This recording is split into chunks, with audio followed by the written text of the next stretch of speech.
ở sâu trong lớp trầm tích cổ xưa của kỷ Cambrian, nơi thời gian đã nén chặt lịch sử sự sống thành những phiến đá im lìm, tồn tại một sinh vật khiến cả khoa học hiện đại cũng từng phải bối rối, Hallucigenia. Cái tên của nó không phải ngẫu nhiên mà có. Khi lần đầu được phát hiện, sinh vật này trông giống như một ảo giác bước ra từ giấc mơ méo mó của tự nhiên, một cơ thể mảnh mai, những chiếc gai sắc nhọn vươn lên trời, và những chi mềm yếu dường như chẳng tuân theo bất kỳ quy luật giải phẫu quen thuộc nào. Hallucigenia sống cách đây khoảng 508 triệu năm. Trong giai đoạn bùng nổ Cambrian, thời kỳ mà sự sống đa bào lần đầu tiên thử nghiệm vô số hình thái khác nhau. Đại dương khi ấy không giống bất cứ điều gì chúng ta thấy ngày nay. Nước biển ấm, giàu khoáng chất, tràn ngập những sinh vật kỳ lạ với hình dạng nửa quen nửa xa lạ.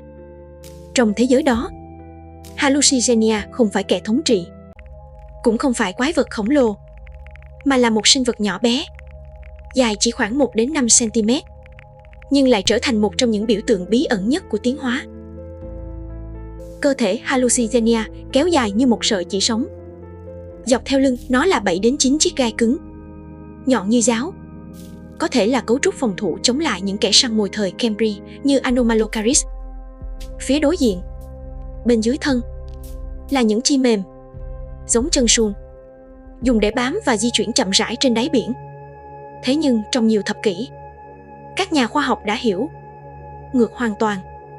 Họ từng tin rằng Hallucigenia đi bằng những chiếc gai, còn các chi mềm thì vươn lên trời như những tua cảm giác. Chỉ đến khi các hóa thạch tốt hơn được phát hiện, sự thật mới dần lộ diện. Hallucigenia đã bị lật ngược trong trí tưởng tượng của con người. Đầu của Hallucigenia từng là một bí ẩn lớn.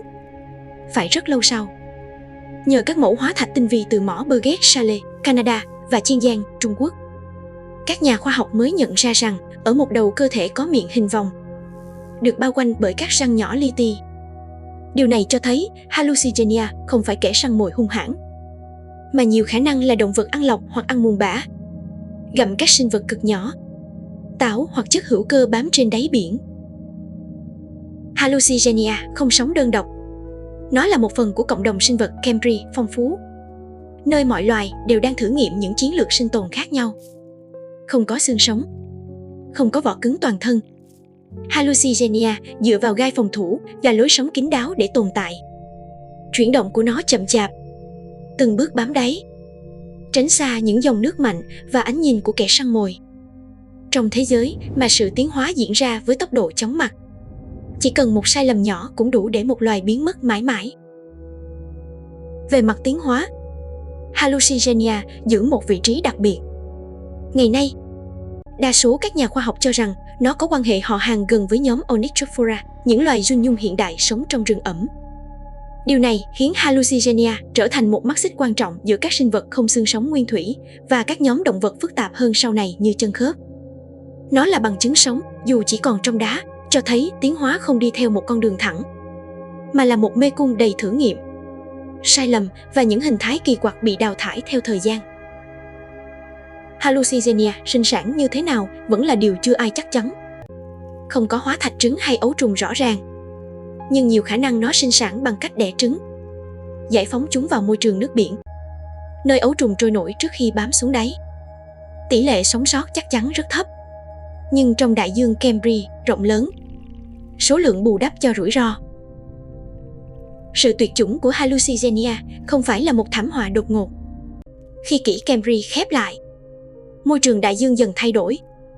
Các loài săn mồi trở nên nhanh hơn, thông minh hơn, và được trang bị những cấu trúc tấn công hiệu quả hơn.